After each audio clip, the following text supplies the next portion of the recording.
We've created an entire generation of professionals playing dress up, and there are no cameras or no directors even around. No wonder 73% of us feel like imposters. She walking like a boss. Walking like a boss. She's so confident, you know she got the sauce. Know she got the sauce.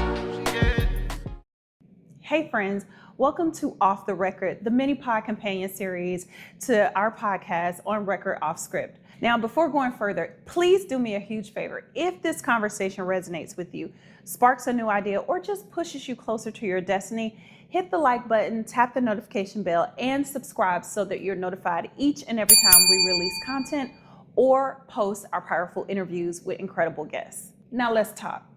Everyone tells you to just be yourself, but that's not particularly helpful when your best version of yourself includes wearing PJs until noon and having strong opinions on reality TV shows. We sometimes get stuck in this paradox. Be authentic, but also be professional. Be yourself, but be able to read the room. Be genuine, but for the sake of us all, don't blast your favorite Kendrick Lamar song on the way into the board meeting. That's unfortunate. It's like, never mind. Today, we're going to try to resolve this paradox because authenticity is actually your strategic advantage when used correctly. The problem is that most of us are building our professional presence in reverse, and it's costing us our confidence, our effectiveness, and sometimes even our sanity. So for the next few minutes, I'm going to offer you a few strategies that can help you show up with a sense of clarity, help you adapt with intention, and hopefully shred this whole idea of imposter syndrome for good.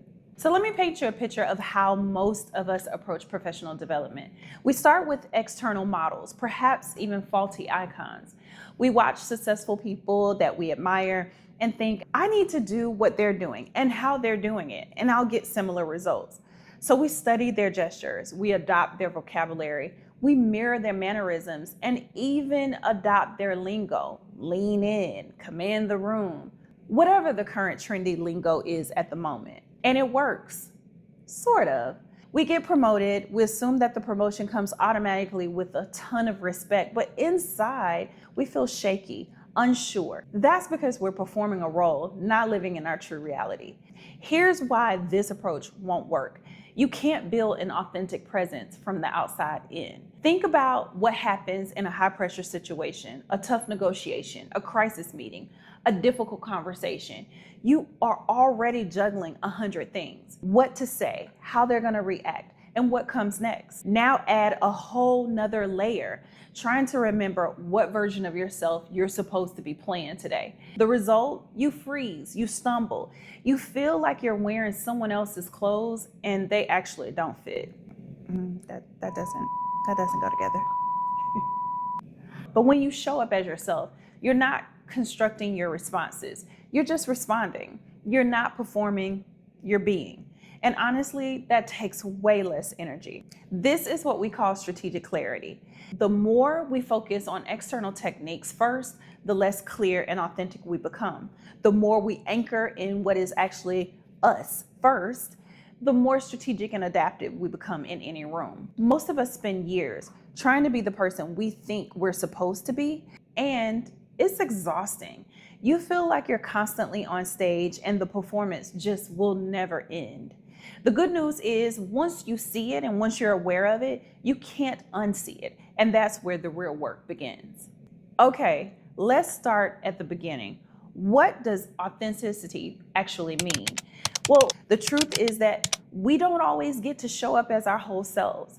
Even when we do, it can be misinterpreted. We leave ourselves vulnerable, and sometimes that vulnerability is not because of you, it's because the disconnect of the other person, their expectation, or even their ego. Here's a distinction that might change things for you though.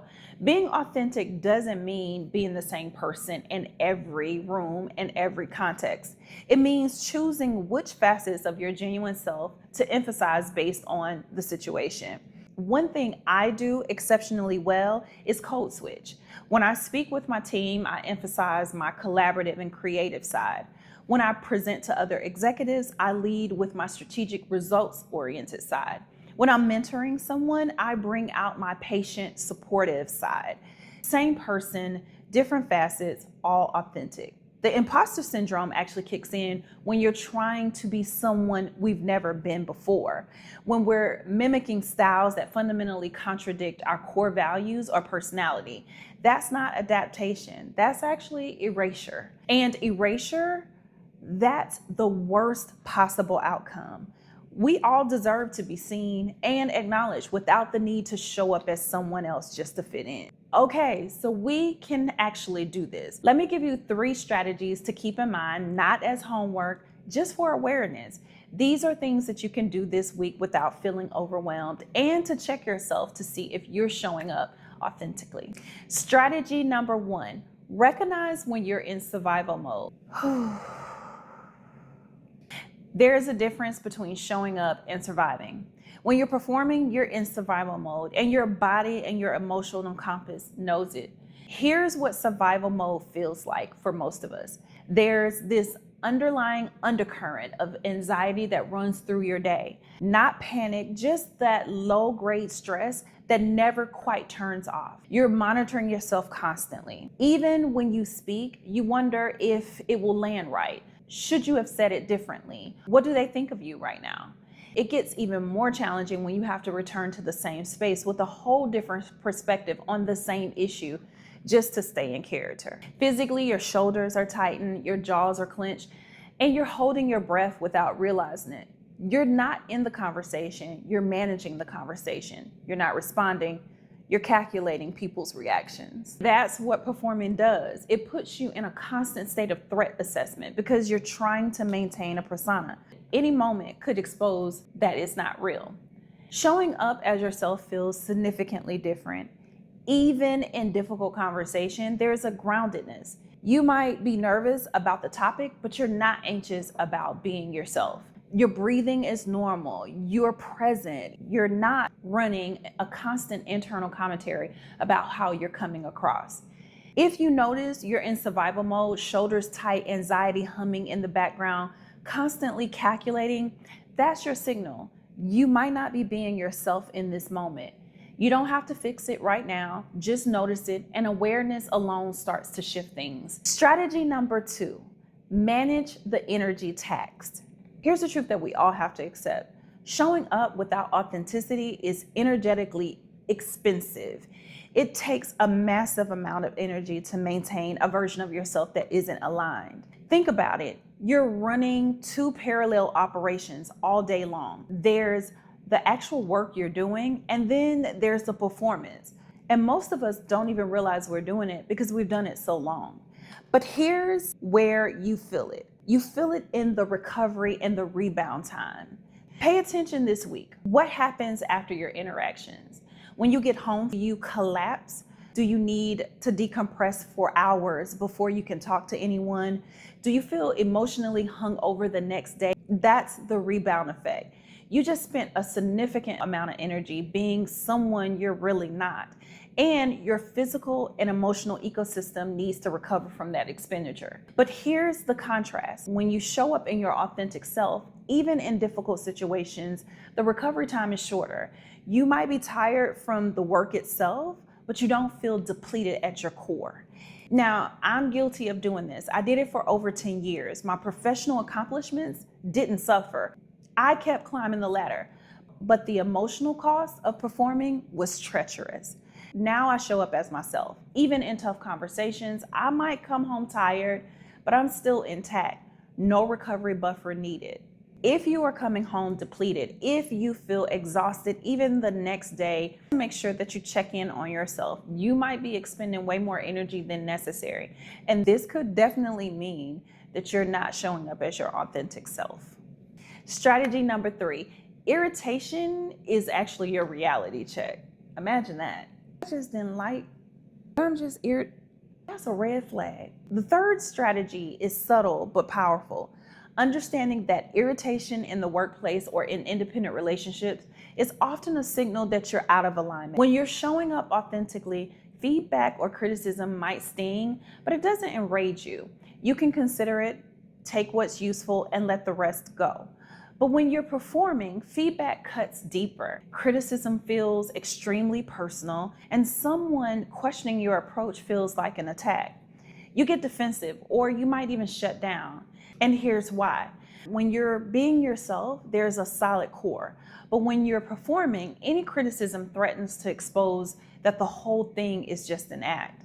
Pay attention this week to moments when you feel disproportionately irritated or defensive. Not the obvious ones where someone actually is being unfair, but the subtle ones where your reaction feels bigger than the situation warrants. Your irritation might just be information. It's telling you where you're not solid, and you might be protecting a version of yourself rather than being yourself. That question alone starts to shift things internally. We have performed way too long. Sustainable success isn't built on being a replica of someone else. Being you is your advantage. And that's when the imposter syndrome loses its power. Because you're just you, showing up with increasing ability to be excellent in every space. And trust me, the people who last, who thrive, and who actually enjoy their journeys, they're not the best performers. They might be the worst. They're the ones who've learned to show up from the truest version of themselves.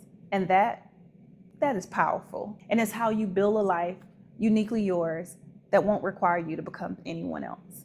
Thank you for going off the record with me today. And if this episode shifted something for you, share it with someone who might be performing instead of showing up. And by all means, don't forget to comment down below. We look at all of the comments and it helps us shape our next episode. Until next time, keep building intentionally, and I will see you then.